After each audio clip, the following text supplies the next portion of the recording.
नमस्कार दोस्तों, liquid exam में आप सभी का स्वागत है। आज की क्लास का जो हमारा टॉपिक है वो है अनवीकरणीय व नवीकरणीय ऊर्जा।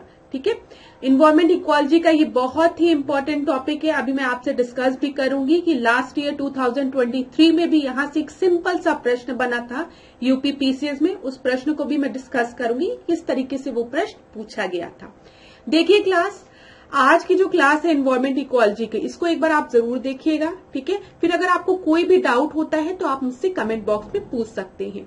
तो मैं पहले बता दूं, इंग्लिश और हिंदी दोनों मीडियम के लिए क्लास है, तो मुझे दोनों में चीजों को बताना पड़ता है। उसके बाद भी अगर आपको डाउट होता है तो आप कमेंट बॉक्स में पूछ लिया करिए। अनवीकरणीय ऊर्जा की अगर मैं बात कर रही हूं तो ये आपका है non renewable source of energy, और नवीकरणीय ऊर्जा की जब मैं बात कर रही हूं तो ये है रिन्यूएबल सोर्स ऑफ एनर्जी। तो चलिए अब आज की क्लास को स्टार्ट करते हैं। पहला टॉपिक जो है आज की क्लास का वैकल्पिक ऊर्जा है। ठीक है, देखिए सोर्स ऑफ एनर्जी की हम बात करें, एनर्जी के स्रोत की हम बात करें। ठीक है, इसको हम दो हिस्सों में डिवाइड कर सकते हैं, दो टाइप में। एक आपका है नवीकरणीय ऊर्जा, एक है अनवीकरणीय ऊर्जा, रिन्यूएबल सोर्स ऑफ एनर्जी और non renewable source of energy. अब आप लोग सब्सक्रिप्शन लेते हो ना अमेजॉन का और प्राइम का, कुछ ऐसे करके ना कुछ सब्सक्रिप्शन लेते हो तो 1 मंथ का होता है, 2 मंथ का होता है, तो उसमें दिखाता है ना कि अपने सब्सक्रिप्शन को रिन्यू करिए, मतलब फिर से रिचार्ज करिए उस चीज को। आपको यही कहना चाहता है वो कि रिचार्ज करिए, तब आगे की सीरीज या आगे की फिल्म आप तभी देख पाओगे, पिक्चर आप तभी देख पाओगे। तो आपने क्या किया, रिन्यू किया, उसको फिर से रिचार्ज किया। ठीक है, उसमें फिर से पैसे डाले। तो इसी तरीके से जब हम ऊर्जा की बात करते हैं तो ऊर्जा भी हमारे दो तरीके की होती है, एक नवीकरणीय, एक अनवीकरणीय। ठीक है, नवीकरणीय रिन्यूएबल सोर्स ऑफ एनर्जी जो अपने आप को रिन्यू करती रहती, खत्म नहीं हो रही है। जैसे सबसे अच्छा एग्जाम्पल सन से, जो सूर्य है रोज निकल रहा है, जब सूर्य रोज निकल रहा है तो हमको सौर ऊर्जा मिल रही है, सोलर एनर्जी मिल रही है। ठीक है, रोज सूर्य से। हाँ, कभी कभी बारिश हो सकती है, बादल छा जाते हैं, वो दूसरी बात है। ठीक है, चंद्र ग्रहण सूर्य ग्रहण लगता रहता है तो वो डिफरेंट चीज है। ठीक है, यहाँ पर लेकिन हमें सूर्य जो है वो रोज देखने को मिलता है और हमें सूर्य से प्राप्त जो ऊर्जा है वो कंटिन्यूअसली मिल रही है। तो ये आपका क्या हो गया, रिन्यूएबल एनर्जी हो गया। क्यों? क्योंकि अपने आप को रिन्यू करती रहती है, एक स्पेसिफिक अमाउंट में फिक्स नहीं है। नवीकरणीय ऊर्जा हम इसे कहते हैं। अब नवीकरणीय ऊर्जा के और भी आपके स्रोत क्या है, जैसे सूर्य हो गया, आपका विंड एनर्जी हो गया, जियोथर्मल एनर्जी हो गया, पानी से प्राप्त ऊर्जा को हम लोग हाइड्रो पावर एनर्जी कहते हैं। तो ये सब आपके क्या हो गए, रिन्यूएबल सोर्स ऑफ एनर्जी हो गए, नवीकरणीय ऊर्जा हो गए। यहाँ पर आप एक चीज नोटिस कर रहे होंगे कि जो नवीकरणीय ऊर्जा है वो हमें प्राकृतिक स्रोतों से मिल रही है। ठीक है, यहाँ पे प्राकृतिक स्रोत है ये सब, विंड, ठीक है, सन, लैंड या वाटर, ये सब आपके प्राकृतिक स्रोत है। अब हाइड्रो पावर में स्टूडेंट कंफ्यूज हो जाते हैं, मैम पानी से जो आपकी एनर्जी प्राप्त हो रही, क्या वो भी रिन्यूएबल सोर्स ऑफ एनर्जी? हाँ, वो भी नवीकरणीय ऊर्जा में आती है। क्यों? वाटर साइकिल के थ्रू पानी बनता जा रहा है ना, एक स्पेसिफिक अमाउंट में तो प्रेजेंट नहीं है कि इसी इतने ही अमाउंट में प्रेजेंट है, बस खत्म हो जाएगा, नहीं। वाटर साइकिल आप पढ़ते हैं, वाटर साइकिल के थ्रू क्या हो रहा है, पानी फिर पृथ्वी पर आ रहा है। ठीक है, तो ये चीज क्लियर हो गई होगी। अब देखिए non renewable source of energy की हम बात करते हैं। Non renewable source of energy क्या हो गया, अनवीकरणीय ऊर्जा, जो कि एक स्पेसिफिक अमाउंट में प्रेजेंट है और अगर हम इसको बहुत ज्यादा यूज करेंगे तो ये खत्म हो जाएगी। यहाँ पर कोयला हो गया आपका, पेट्रोलियम हो गया, नेचुरल गैस हो गई, ठीक है, जितने भी फॉसिल फ्यूल्स हो गए सब आपके non renewable source of energy में आते हैं। इतनी चीज क्लियर हो गई होगी। तो देखिए क्या लिखा है, नवीकरणीय ऊर्जा प्राकृतिक स्रोतों से प्राप्त ऊर्जा होती है, एकदम क्लियर है, हमें नेचुरल सोर्सेज से मिल रही है, सन से, विंड से, लैंड से, वाटर से। ठीक है, जिसकी पूर्ति उपयोग की तुलना में अधिक दर पर होती है। आप जितना उपयोग करें उससे ज्यादा उसकी पूर्ति हो रही है।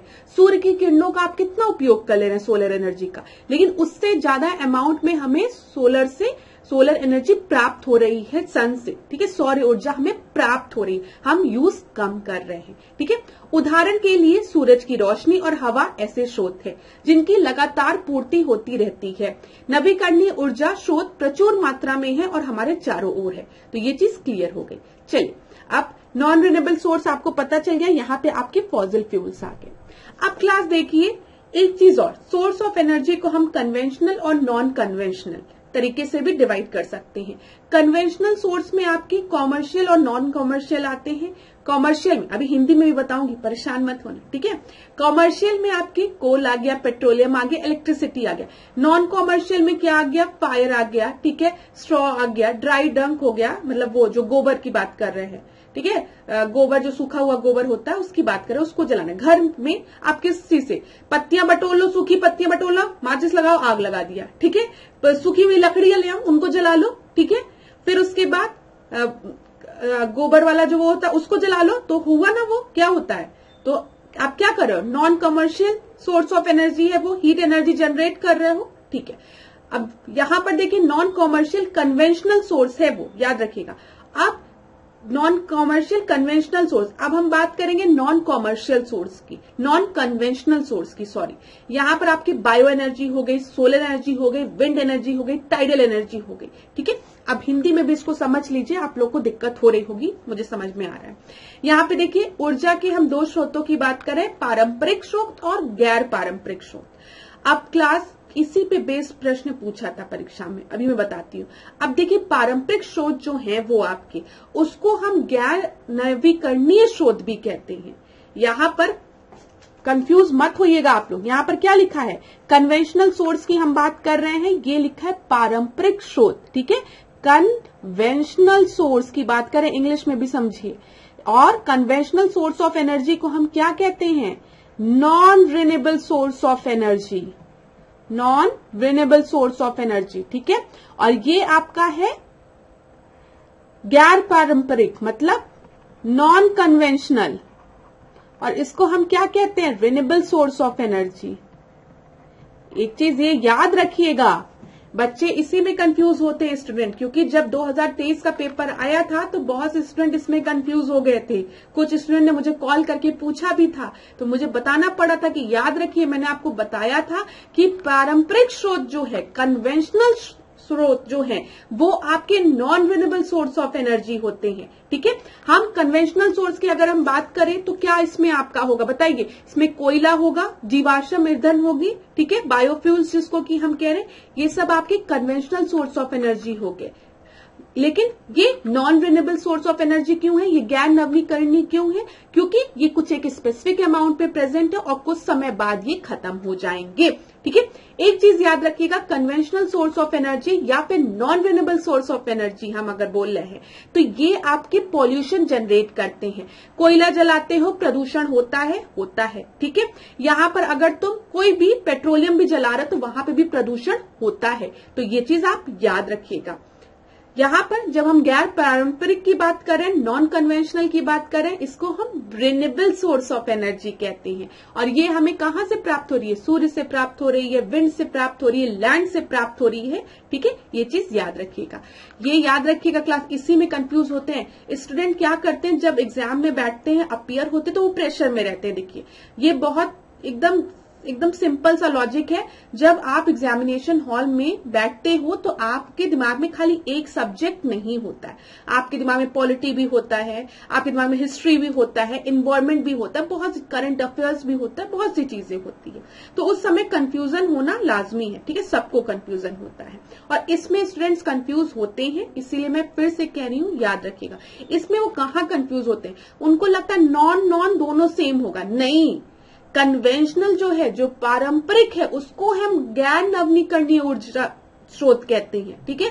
और जो आपका गैर पारंपरिक है उसको हम नवीकरणीय कहते हैं। तो ये चीज याद रखिएगा। अब आपको समझ में आ गया है, ठीक है। पारंपरिक स्रोत आपकी कोयला जलाना, पेट्रोल से एनर्जी प्राप्त करना, ये सब पारंपरिक है, हमें इसी से ऊर्जा प्राप्त होती है। लेकिन ये आपकी स्पेसिफिक अमाउंट में प्राप्त है, ठीक है, जो खत्म हो सकते हैं समय के साथ, इसीलिए हम इसको नॉन रिन्यूएबल कहते हैं, ठीक है। और गैर पारंपरिक क्या है, सूर्य से ऊर्जा प्राप्त करना, विंड से ऊर्जा प्राप्त करना, लैंड से ऊर्जा प्राप्त करना, और ये आपकी एक अपने आप को रिन्यू करते रहते हैं, इसी वजह से हम इसको क्या कहते हैं, रिन्यूएबल कहते हैं, नवीकरणीय कहते हैं। अब क्लियर हो गया होगा। अब यहाँ पे देखो ये 2023 का प्रश्न है, क्या लिखा है, non conventional energy sources are those energy sources that are. तो क्या बोला, गैर पारंपरिक ऊर्जा स्रोतों की बात की गई है। तो ठीक है, गैर पारंपरिक है मतलब रिन्यूएबल सोर्स ऑफ एनर्जी होगा, मतलब नवीकरणीय ऊर्जा की बात यहाँ हो रही है। ठीक है, तो देखिए produce from electricity, non renewable, renewable. Student लोग इन्हीं दोनों में कंफ्यूज हो रहे थे, उनको लगा नॉन कन्वेंशनल है तो यहाँ पे उत्तर होगा नॉन रिन्यूएबल, यही गलती हो गई। गैर पारंपरिक मतलब गैर नवीकरणीय नहीं होता है, गैर पारंपरिक मतलब क्या होता है, नवीकरणीय होता है। ठीक है, और आपका पारंपरिक जो होता है वो आपका क्या होता है, वो आपका होता है अनवीकरणीय। तो यहाँ पर आपका सही उत्तर क्या हो जाएगा, बताइए। गैर नवीकरणीय ऊर्जा मतलब non conventional source of energy की बात की गई है, तो गैर नवीकरणीय ऊर्जा नहीं होगा, नवीकरणीय ऊर्जा होगा, रिन्यूएबल सोर्स ऑफ एनर्जी होगा। चीजें क्लियर हो गई होगी, बहुत ज्यादा एक्सप्लेन मैंने कर दिया है आपको, ये चीज क्लियर हो गई ना क्लास। देखो अगर आपसे पूछा जाए ना पारंपरिक ऊर्जा हमें कहाँ से प्राप्त होती थी, पहले तेल से, कोयला जला के, इन्हीं सब चीजों से तो। ठीक है, अब वो पारंपरिक ऊर्जा तो है वो आपकी, लेकिन वो स्पेसिफिक अमाउंट में प्रेजेंट है, बस ऐसे याद रखिएगा। चलिए आगे बढ़ते हैं। अब देखिए ये एमपीपीसीएस 2016 का प्रश्न है, which of the following is renewable source of energy. वो 2023 का प्रश्न था, एकदम रिसेंट प्रश्न था पीसीएस में जो पूछा गया था, इसलिए मैंने थोड़ा समय देके आपको एक्सप्लेन कर दिया कि आगे चल के आपको वहां पे कंफ्यूजन ना हो। और कंफ्यूजन कहाँ होती है वो भी मैंने आपको बता दिया, क्योंकि जब स्टूडेंट से बात होती है तो पता चल जाता है उनके फीडबैक से कि वो कहाँ पे कंफ्यूज हुए, इसलिए मैंने कहा मैं आप लोगों को बता दूं, क्योंकि अभी बहुत आसान लगता है ये सब टॉपिक पढ़ने में, सही में बहुत आसान है, लेकिन जब एग्जाम में अपीयर होते हो ना तब कंफ्यूज होते हो। और बहुत से स्टूडेंट कंफ्यूज हुए थे कि रिन्यूएबल होगा कि नॉन रिन्यूएबल होगा, रिन्यूएबल होगा कि नॉन रिन्यूएबल होगा। ठीक है, तो नॉन कन्वेंशनल नॉन रिन्यूएबल लगा के, नहीं, नॉन कन्वेंशनल रिन्यूएबल, ठीक है, नॉन रिन्यूएबल आपका कन्वेंशनल, ऐसे याद रखिए। चलिए, which of the following is renewable source of energy. तो यहाँ पे कौन सा आपका है बताइए, नवीकरणीय ऊर्जा, कोयला है, नहीं, ये अनवीकरणीय ऊर्जा है। नाभिकीय ऊर्जा जो है क्या है, नहीं, ये आपकी अनवीकरणीय ऊर्जा है। पेट्रोल बताइए, नहीं, ठीक है। रिन्यूएबल सोर्स ऑफ एनर्जी आपका नेचुरल सोर्स से प्राप्त होता है और यहाँ पे सौर ऊर्जा हो जाएगा। आगे बढ़ते हैं दूसरे पे, which of the following is not a fossil fuel. यहाँ पे जीवाश्म ईंधन नहीं है, तो बताइए कोयला है, हाँ है, पेट्रोलियम है, प्राकृतिक गैस है, ये तीनों आपके फॉसिल फ्यूल है। लेकिन यूरेनियम की हम बात करेंगे क्लास, तो ये आपका फॉसिल फ्यूल नहीं है। आपको पता है जो यूरेनियम है ये एक रेडियो एक्टिव एलिमेंट है, तो यहां पर आपका उत्तर क्या हो जाएगा, टी हो जाएगा। थर्ड देखते हैं, जीवाश्मी ईंधनों में एकमात्र ऊर्जा का चरण स्रोत क्या है। तो यहाँ पर देखिए इनकी ऊर्जा का स्रोत क्या है पूछा गया है, ठीक है। तो यहाँ पर देखिए पृथ्वी, सूर्य, समुद्र या चंद्रमा, तो यहाँ पर आपका क्या होगा, सूर्य होगा, ठीक है। थर्ड का बी आपका सही उत्तर होगा। मैंने आपको पहले के क्लासेस में भी बताया, कभी ऊर्जा की बात हो, ठीक है, नवीकरणीय ऊर्जा की बात हो, आपके रिन्यूएबल सोर्स ऑफ एनर्जी की, या फिर बोले कि पृथ्वी को सबसे ज्यादा ऊर्जा अभी कहाँ से प्राप्त होती है, तो सौर्य से, ठीक है, सौर्य ऊर्जा। इंग्लिश हिंदी दोनों बोलने में मैम भी बेचारी एकदम कंफ्यूज हो जाती है कि इंग्लिश बोले कि हिंदी बोले, हिंदी बोले कि इंग्लिश बोले, ठीक है। चलो थोड़ा ठीक है, तुम लोग को भी मैम के वो ना गलती को पकड़ने का समय देना चाहिए कि मैम अरे आप क्या बोल रही हैं, सौर ऊर्जा बोलते हैं मैम, हाँ सौर ऊर्जा की बात मैं कर रही हूँ, ठीक है। तो ये याद रखिएगा, जीवाश्मी ईंधनों में एकमात्र ऊर्जा का चरण स्रोत जो है वो सूर्य ऊर्जा है, या फिर आपसे पूछे प्राकृतिक ऊर्जा पूछे कि हमें सबसे ज्यादा प्राकृतिक ऊर्जा कहाँ से प्राप्त होती है, तब भी आप सूर्य ऊर्जा लगाएंगे। नवीकरणीय ऊर्जा का भी एग्जाम्पल आपका सूर्य ऊर्जा है, ठीक है, सौर ऊर्जा है। चलो फोर्थ देखते हैं, जीवाश्म ईंधन के बाद भारतवर्ष की ऊर्जा आवश्यकताओं की पूर्ति के लिए दूसरा सबसे महत्वपूर्ण स्रोत क्या है। तो यहाँ पे फॉसिल फ्यूल की बात की गई है। फॉसिल फ्यूल में आपको पता है कि कोयला से हमारे थर्मल पावर प्लांट्स हैं ना, और भारत में कई थर्मल पावर प्लांट्स हैं। आज की क्लास में हम उसको भी एक बार रिवाइज करेंगे। आज की क्लास में मैं आपके लिए थर्मल पावर प्लांट्स जो हैं उसको डिस्कस करूंगी, न्यूक्लियर पावर प्लांट भी डिस्कस कर लूंगी, ताकि थोड़ा सा ज्योग्राफी का भी पोर्शन रिवाइज हो जाए आपका, ठीक है। तो यहाँ पर जीवाश्म ईंधन के बाद भारतवर्ष की ऊर्जा आवश्यकताओं की पूर्ति के लिए दूसरा सबसे बड़ा स्रोत जो है वो सौर ऊर्जा का है, याद रखिएगा। फोर्थ का डी। अभी रिसेंट के आंकड़ों से ये पता चलता कि सौर ऊर्जा का है, नहीं तो पहले आपका दूसरे नंबर पर जल विद्युत ऊर्जा थी। ठीक है, फिफ्थ प्रश्न देखते हैं। Which of the following is not a source of biomass energy? निम्नलिखित में से कौन सा बायोमास ऊर्जा का स्रोत नहीं है? तो बताइए, गोबर है, कोयला है, लकड़ी है, लेकिन परमाणु ऊर्जा नहीं है। ठीक है, परमाणु ऊर्जा न्यूक्लियर एनर्जी की बात हो रही, यहाँ पे रेडियो एक्टिव एलिमेंट्स का यूज किया जाता है। आगे बढ़ते हैं छठवें प्रश्न को।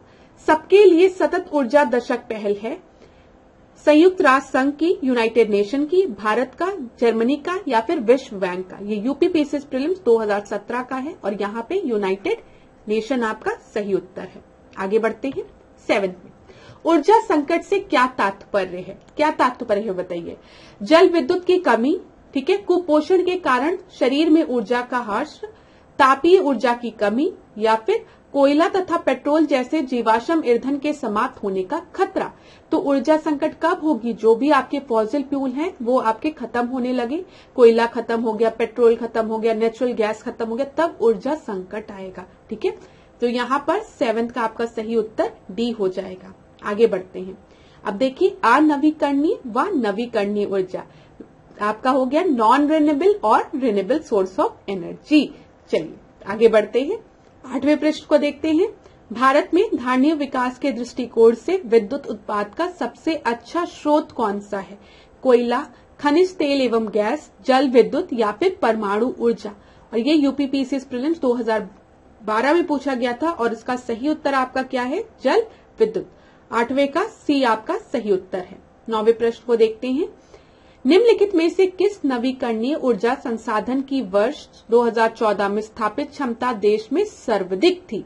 ठीक है, which of the following renewable source of energy? इसको आप स्किप कर सकते हैं क्लास, क्यों? क्योंकि ये छत्तीसगढ़ का है, ये 2015 का है और ये 2014 के डेटा पे पूछा गया प्रश्न है। तो ऐसे प्रश्न आपके परीक्षा में नहीं पूछेंगे, इसको आप स्किप कर दीजिए। अगला देखते हैं 10वां प्रश्न। निम्नलिखित में से कौन सा नवीकरणीय ऊर्जा का स्रोत है? नवीकरणीय रिन्यूएबल सोर्स ऑफ एनर्जी की बात हो रही है, तो बताइए कोयला है, पेट्रोलियम पदार्थ है, बायोमास है या फिर मिट्टी का तेल है?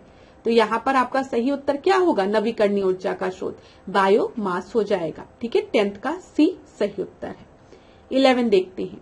एक नवीनीकृत ऊर्जा का स्रोत है सौर ऊर्जा, पेट्रोलियम, वायु ऊर्जा या फिर बायोगैस? तो आपको पता है सौर ऊर्जा नवीनीकरणीय ऊर्जा का स्रोत है, ठीक है, रिन्यूएबल सोर्स ऑफ एनर्जी का। वायु ऊर्जा भी रिन्यूएबल सोर्स, बायोगैस की बात करें तो ये भी रिन्यूएबल सोर्स। यहाँ पे उत्तर आपका क्या होगा? ये आपका होगा पेट्रोलियम। ये एक अनवीकरणीय ऊर्जा का स्रोत है। वैकल्पिक ऊर्जा, सौर ऊर्जा की बात हम कर रहे हैं। चलिए, निम्नलिखित ऊर्जा में से कौन सी जैविक मात्रा में सर्वाधिक उपयोग की जाती है? देख लीजिए, निम्नलिखित ऊर्जा में से कौन सी जैविक मात्रा में सर्वाधिक उपयोग की जाती है? तो अभी हमने डिस्कस किया है कि सबसे ज्यादा मात्रा में कौन सी ऊर्जा मिल रही है नेचुरल सोर्स से? सौर ऊर्जा। ठीक है, और सबसे ज्यादा उपयोग भी जैविक मात्रा में किसका किया जाता है? सौर ऊर्जा का। जो हमारे पेड़ हैं प्रकाश संश्लेषण करते हैं ना, तो प्रकाश संश्लेषण वो किसके प्रेजेंस में करते हैं? प्रकाश के प्रेजेंस में करते हैं। ये प्रकाश हमको कहाँ से मिल रहा है? सूर्य से मिल रहा है, इसी को हम सौर ऊर्जा कह रहे हैं। तो यहाँ पर आपका परमाणु ऊर्जा दिया है, सौर ऊर्जा दिया है, भू ऊष्मीय ऊर्जा दिया है जिसको कि हम जियोथर्मल एनर्जी कहते हैं, ज्वारीय ऊर्जा का है जिसको कि हम टाइडल एनर्जी कहते हैं। यहाँ पर उत्तर क्या हो जाएगा? 13वें का बी। आगे बढ़ते हैं 14। निम्नलिखित में कौन वैकल्पिक ऊर्जा का सबसे बड़ा संग्रहगार है? ठीक है, वही मैंने आपको जो बताया सबसे बड़ा सोर्स क्या है बताइए। अब पता है आप लोगों को सौर ऊर्जा है। ठीक है, तो यहाँ पे 14th का ए सही है। आगे बढ़ते हैं 15। सौर ऊर्जा निम्न में से किससे प्राप्त होती है? तो सोलर एनर्जी हमें किससे प्राप्त होती है? चंद्रमा से, समुद्र से, सूर्य से या फिर हवा से? तो ये तो बहुत ही आसान प्रश्न है, आप में से ज्यादातर स्टूडेंट ने दे दिया होगा सूर्य से। अब यहीं पे गलती से मैम कुछ गलत बता देती तो मजा आ जाता, लेकिन नहीं। चलो, तो सोलर एनर्जी कहाँ से प्राप्त होती है? सूर्य से प्राप्त होती है। 16 प्रश्न को अब हम देखते हैं। निम्नलिखित ऊर्जा स्रोतों में से कौन सा सर्वोत्तम पर्यावरण अनुकूल है? ठीक है, पेट्रोलियम उत्पाद, वन उत्पाद, नाभिकीय विखंडन या फिर सौर सेल। तो भाई सर्वोत्तम पर्यावरण अनुकूल आपके कौन से होंगे? जो आपके रिन्यूएबल सोर्स ऑफ एनर्जी है, ठीक है, नवीकरणीय ऊर्जा है, जिसको कि हम गैर पारंपरिक कहते हैं, non conventional source of energy कहते हैं। क्यों? क्योंकि इनसे पॉल्यूशन नहीं क्रिएट हो रहा है ना, पॉल्यूशन नहीं जनरेट हो रहा है, ठीक है, प्रदूषण नहीं छोड़ रहे। तो ये आपका 16 का डी आपका सही उत्तर हो गया। 17 देखते हैं, निम्नलिखित ऊर्जा स्रोतों में से कौन सा पर्यावरण को स्वच्छ रखने के लिए सर्वोत्तम है? बताइए। पेट्रोलियम उत्पाद, वन उत्पाद, नाभिकीय, अरे फिर वही प्रश्न, तो ये सौर सेल हो गए। देखिए यूपीपीसीएस मेंस 2006 और यूपीपीसीएस प्रीलिम्स 2015 में, तो सौर ऊर्जा हो गई। ऊर्जा के किस रूप में प्रदूषण की समस्या नहीं होती है? वही सेम, देखिए कोयला से होती है भाई, पता है हमको, परमाणु से भी होती है, पता है, ठीक है, पेट्रोलियम से भी होती है, लेकिन सौर ऊर्जा से नहीं होती है, ठीक है। 18 का डी हो गया। 19 देखते हैं, निम्नलिखित ऊर्जा स्रोतों में से कौन पर्यावरणीय प्रदूषण नहीं उत्पन्न करता? सेम वही प्रश्न, नाभिकीय ऊर्जा करती है, ठीक है, पेट्रोलियम ऊर्जा करती है, कोयला ऊर्जा करती, कौन नहीं करता है? सौर ऊर्जा। 19 का बी। 20वें प्रश्न को देखते हैं, भारत में निम्नलिखित में से कौन नवीकरणीय ऊर्जा स्रोत सर्वाधिक संभाव्यता वाला है? तो यहाँ पर देखिए सौर शक्ति, जैवपुंज, लघु जल विद्युत या अपशिष्ट से अर्जित। तो यहाँ पर आपको पता है कि हम एक ट्रॉपिकल कंट्री है, ट्रॉपिक ऑफ कैंसर पास हो रहा है, आपको पता है ना, गमछा झार मित्र पर, सब ट्रिक से याद करते हैं इसी को। तो गमछा झार मित्र पर जो आपके स्टेट्स हैं वहां से क्या ट्रॉपिक ऑफ कैंसर पास हो रहा है, तो हम एक ट्रॉपिकल कंट्री है, तो सौर शक्ति हमारे यहाँ अच्छी खासी सोलर एनर्जी जनरेट हो सकती है। तो 20 का ए होगा। 21 देखते हैं, अंतर्राष्ट्रीय सौर गठबंधन का प्रथम शिखर सम्मेलन निम्नलिखित में से किस शहर में हुआ था? नई दिल्ली में, न्यूयॉर्क में, पेरिस में या फिर उपयुक्त में से कोई नहीं। तो ये आपका नई दिल्ली में हुआ था। देखिए प्रथम शिखर सम्मेलन है इसलिए इम्पोर्टेंट है, कहीं पे भी अगर फर्स्ट लिखा है ना तो वो इम्पोर्टेंट हो जाता है, भले वो करंट का हिस्सा रहा हो, लेकिन प्रथम हमेशा इम्पोर्टेंट है। 22वां देखते हैं, विश्व का प्रथम पूर्ण रूप से सौर ऊर्जा से संचालित अंतर्राष्ट्रीय हवाई पतन स्थित है कहां पर? बेंगलुरु में, कोच्चि में, अहमदाबाद में या फिर कोझिकोड में? तो यहाँ पर आपका सही उत्तर क्या है? कोच्चिन में, ठीक है, तो बी आपका सही उत्तर है। 23 देखते हैं, 100% सौर ऊर्जा पर चलने वाला भारतवर्ष का पहला केंद्र शासित प्रदेश कौन सा है? अंडमान निकोबार, चंडीगढ़, दीव या फिर पुडुचेरी? तो यहाँ पर आपका उत्तर क्या हो जाएगा? सी। 23 का सी, ठीक है। देखिए प्रथम वाला देख लिया करिए, भले करंट का ही क्यों ना हो, पूछ लेता है। जैसे सिक्किम वाला कितने साल तक पूछता रहा कि कौन सा ऑर्गेनिक स्टेट बना पहला, ठीक है, फिर अगली बार पूछ लिया कि विश्व का पहला ऑर्गेनिक स्टेट कौन सा बना, तब भी सिक्किम। तो ये पूछ लिया जाता है, इसलिए याद रखिएगा। चलिए 24 देखते हैं, अंतर्राष्ट्रीय सौर गठबंधन का सचिवालय वर्तमान में निम्नलिखित में से किस स्थान पर स्थित है? ठीक है, तो यहाँ पर देखिए पेरिस में, नई दिल्ली में, गुरुग्राम में या फिर न्यूयॉर्क में? तो 24 का सही उत्तर क्या है? सी, गुरुग्राम में। आगे बढ़ते हैं। अच्छा, अब यहाँ पर हम क्या डिस्कस करने वाले हैं? कुछ थर्मल पावर प्लांट्स के बारे में। अब मध्य प्रदेश में आपके कौन कौन से थर्मल पावर प्लांट है इसको देख लीजिए। अमरकंटक है, ठीक है, सतपुड़ा है, चलिए नाम से क्लियर है, सतपुड़ा रेंज मध्य प्रदेश में है, अमरकंटक मध्य प्रदेश में, तो आप मध्य प्रदेश लगाएंगे। संजय गांधी, ठीक है, फिर यहाँ पर देखिए श्री सिंगाजी थर्मल, फिर विंध्याचल थर्मल और सिंगरौली। ये तो परीक्षा में सिंगरौली के बारे में तो कई बार पूछता है, दो चीजों में स्टूडेंट को कंफ्यूज करने का प्रयास करता है। किसमें? सिंगरौली में और सिंगरैनी में। तो मुझे बताइए सिंगरौली कहाँ है और सिंगरैनी कहाँ है? चलिए महाराष्ट्र की बात करें तो यहाँ पर अमरावती है, ठीक है, चंद्रपुर है, खापरखेड़ा है, तिरोदा है, ठीक है, चंद्रपुर है, सोलापुर है और मौदा है। एक बार देख लीजिएगा, याद कर लीजिएगा। उत्तर प्रदेश, यहाँ पे उत्तर प्रदेश तो पता नहीं क्या दिक्कत है, उत्तर प्रदेश ऐसे लिखा जाता है, ठीक है, उत्तर प्रदेश हो जाता है, उत्तर प्रदेश, ठीक है। तो यहाँ पे देखिए अनपारा है, ठीक है, फिर दादरी है, फिरोज गांधी, ऊंचाहार, ठीक है, राष्ट्रीय राजधानी थर्मल पावर प्लांट, ओबरा हो गया, रिहंद हो गया और रोजा हो गया। देख लीजिएगा, ये तो आप लोगों के लिए बहुत ही इंपॉर्टेंट है। आगे बढ़ते हैं। बिहार की बात करें तो बरौनी, ठीक है, पतरातू, खालगांव, और कर्नाटक की बात करें रायचूर, ठीक है, बेल्लारी, याद रहेगा आपको, ये भी परीक्षा में बेल्लारी कई बार पूछा गया है, ठीक है, रायचूर भी पूछा गया है, याद रखिएगा। यहाँ पे यरमरस, फिर उडुपी, छत्तीसगढ़ की बात करें तो सीपत, लारा पूछा गया है, याद रखिएगा ये अभी रिसेंट में किसी में पूछा गया था कि Lara super thermal power plant कहाँ है, तो वो छत्तीसगढ़ में है। ठीक है, Korba thermal power plant Bhilai. Jharkhand में याद रखेंगे बोकारो, फिर पतरातू। राजस्थान में देख लीजिए छबड़ा, ठीक है, कालीसिंध, कोटा, सूरतगढ़, बरसिंहसर, अंता और रामगढ़। क्लास ये आप क्या करिए, इन सब चीजों को एक जगह नोट डाउन कर लीजिए, ठीक है, क्योंकि परीक्षा में पूछ लिया जाता है। अब आपको आरओ एआरओ की भी परीक्षा देनी है फिर उसके बाद आपको पीसीएस की भी परीक्षा देनी है, और आगे अगर वैकेंसी डीईओ सबकी आएगी तो यहाँ पर पूछ लिया जाता है। थर्मल पावर प्लांट से प्रश्न बन जाते हैं, न्यूक्लियर पावर प्लांट से प्रश्न बन जाते हैं। तो ये कुछ ऐसी चीजें जो आपको रटनी है। अब आप किसी भी तरीके से रटिए, लेकिन इसको रट लीजिए, क्योंकि एक भी मार्क्स का क्वेश्चन, मतलब एक भी क्वेश्चन यहाँ से बन जाएगा तो आपका अगर सही हो जाएगा तो अच्छी बात है, क्योंकि बहुत कम बच्चे होते हैं, बहुत कम स्टूडेंट होते हैं जो ऐसे प्रश्न को गलत करते हैं। तो ये एक दिन में रटता भी नहीं जाता है, थोड़ा सा ट्रिक बना के रट सकते हो। उड़ीसा की बात करें तो यहाँ पे हीराकुंड हो गया, झारसुगुड़ा हो गया, ठीक है, तालचेर कई बार, हीराकुंड और तालचेर तो कई बार पूछा गया है। आंध्र प्रदेश में रामागुंडम, ठीक है, सिम्हाद्री, और असम की बात करें तो नामरूप, याद रखिएगा ये भी कई बार पूछा है, नामरूप भी कई बार पूछा है। गुजरात में देखिए गांधीनगर, मुद्रा, सिक्का, उकाई, ये पूछा गया है, उकाई कई बार पूछा गया है, ठीक है, वान कबोरी, ठीक है, अकरी मोटा, कच्छ, फिर साबरमती। अब यहां पर देख लीजिए परमाणु ऊर्जा स्टेशन के नाम। काकरापार आपका कहां पर है, गुजरात में, ठीक है, तो याद रखो काका कहां से बिलोंग करते हैं, गुजरात से, ठीक है। कलपक्कम, कल पक्का, तो ये आपका तमिल, टी से टाइम, टी से तमिल, तो कल, टी से टाइम, टी से तमिल, तमिलनाडु में है।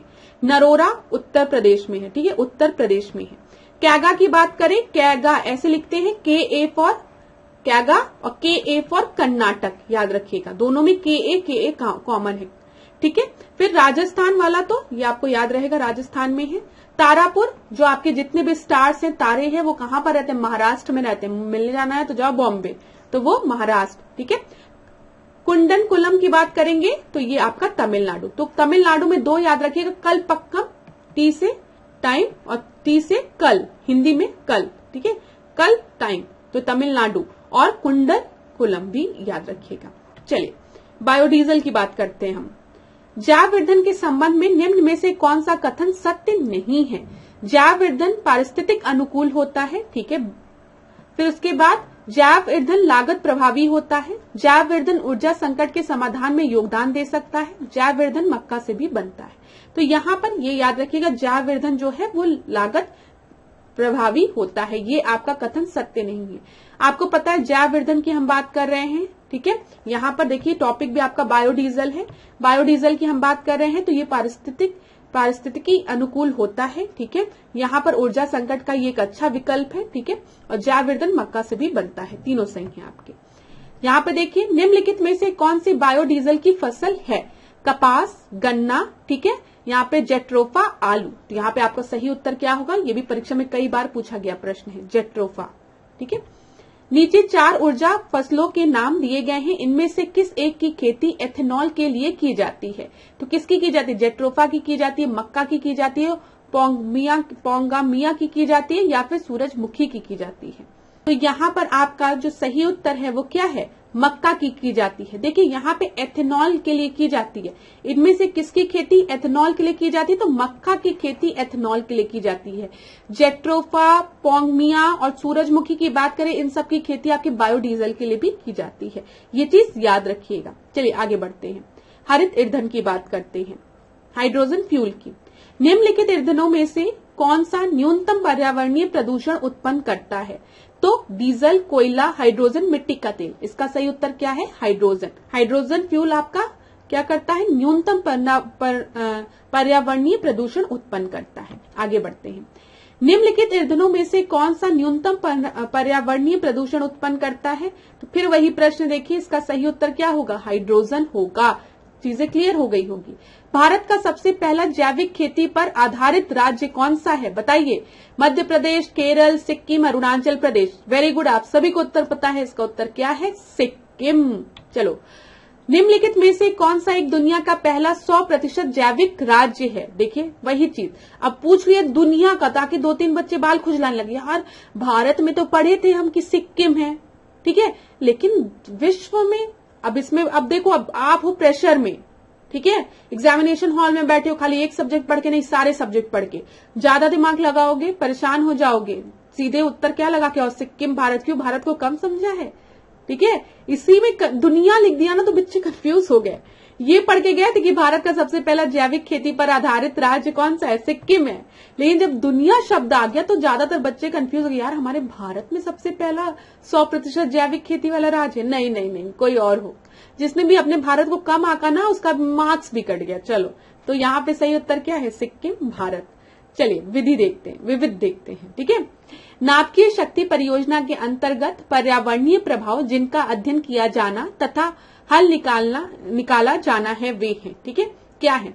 वायु, मृदा एवं जल का रेडियोधर्मी प्रदूषण, ठीक है, वन अपरोपण तथा पेड़ पौधे एवं जीव जंतु समूह की क्षति, रेडियोधर्मी अपशिष्ट का निस्तारण और फिर उपयुक्त सभी। एक बार इंग्लिश वालों के साथ नाइंसाफी हो जाएगी अगर इंग्लिश में इसको नहीं पढ़ेंगे तो, क्योंकि जरूरत है यहाँ पे, जहां जरूरत नहीं होती वहां नहीं पढ़ती मैं।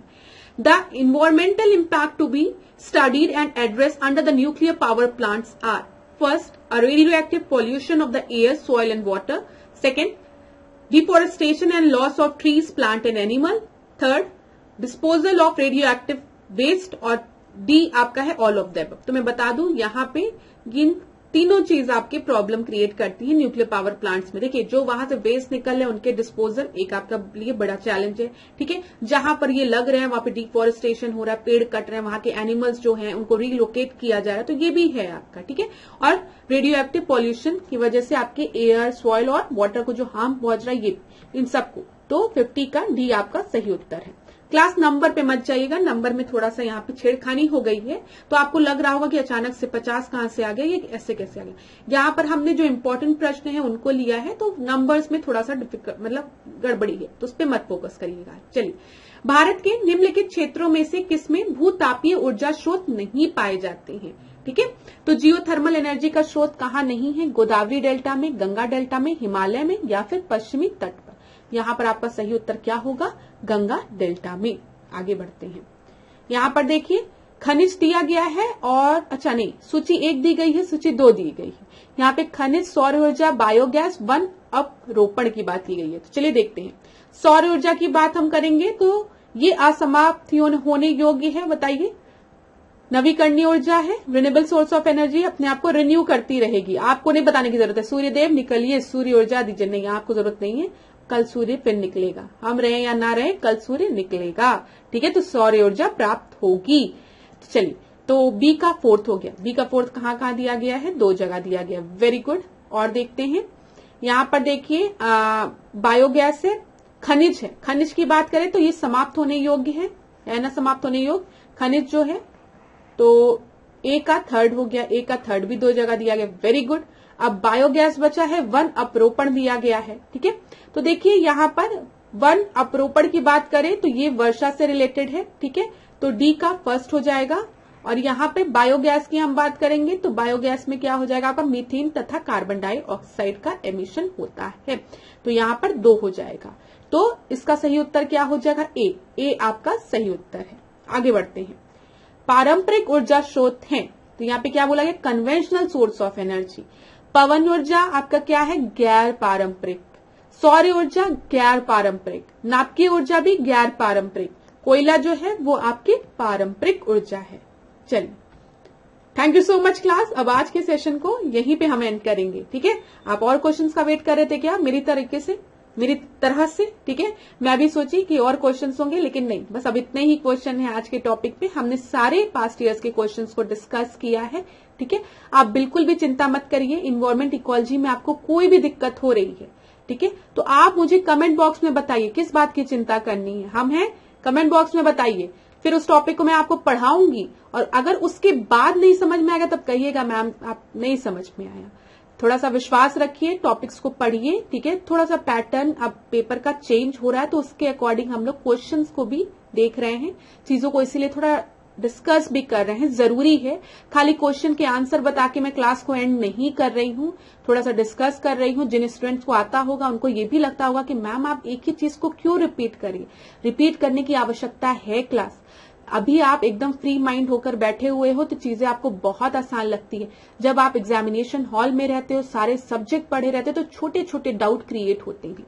तो इसीलिए मैं क्या करती हूँ, मैं वो डाउट भी आपको बताती हूँ कि स्टूडेंट्स कहाँ पे कंफ्यूज हो जाते हैं, क्योंकि हम लोग इसी में रहते हैं। तो हम लोग स्टूडेंट से जब डिस्कशन करते हैं तो वो बताते हैं कि मैम हमने ये पढ़ा था, हमको ये आता था, लेकिन थोड़ी सी गलती हो गई, हम इस चीज में कंफ्यूज हो गए। तो मैं उनकी बातें बहुत अच्छे से सुनती हूँ। क्यों? क्योंकि आने वाले स्टूडेंट्स को भी मुझे ये सब चीजें बतानी है कि हो सकता है आपको भी यहाँ पे कंफ्यूजन हो, ठीक है। तो क्लास, अगर आपको कोई भी डाउट है इन्वायरमेंट इक्वालिटी में तो आप मुझे कमेंट बॉक्स में बताइए, हम आगे की क्लासेस में और टॉपिक्स को कवर करेंगे, ठीक है। वहां पर मैं अच्छे से आपको एक्सप्लेन भी करूंगी, पास्ट ईयर्स के क्वेश्चंस भी लगाऊंगी, उसकी चिंता आप लोग बिल्कुल नहीं करेंगे। तब तक के लिए आप लोग पढ़ते रहिए, अपनी पढ़ाई में ब्रेक मत लगाइएगा क्लास प्लीज, क्योंकि आपका टाइम बहुत प्रीशियस है। एक बार समय निकल गया तो फिर कुछ नहीं हो पाता है, इसीलिए पढ़िए। अभी आपके पढ़ने का समय है। अगर आप एग्जाम में अपीयर हो रहे हैं तो पूरी ईमानदारी के साथ अपीयर होइए, नहीं तो छोड़ दीजिए। अगर पढ़ भी नहीं रहे हो और अपीयर हो रहा है तो फ्रस्ट्रेशन होगी। तो इसीलिए अगर अपीयर हो रहे हो एग्जाम में तो अच्छे से पढ़ो, आपको सफलता जरूर मिलेगी। आप जैसे स्टूडेंट ही सिलेक्शन लेकर इंटरव्यू में अपीयर होते हैं और बाद में सिलेक्शन के बाद चैनल पे आते हैं अपनी अचीवमेंट के बारे में बताने के लिए, अपने प्रयासों के बारे में बताने के लिए। तो खूब पढ़िए, बिल्कुल भी मत परेशान हुई, और कोई भी दिक्कत हो तो हमें बताइए। इसी तरीके से मेरे साथ ऐश्वर्या सिंह के साथ डिकोड एग्जाम के साथ बने रहिए। धन्यवाद, आपका दिन मंगलमय हो। खूब पढ़िए, खूब आगे बढ़िए।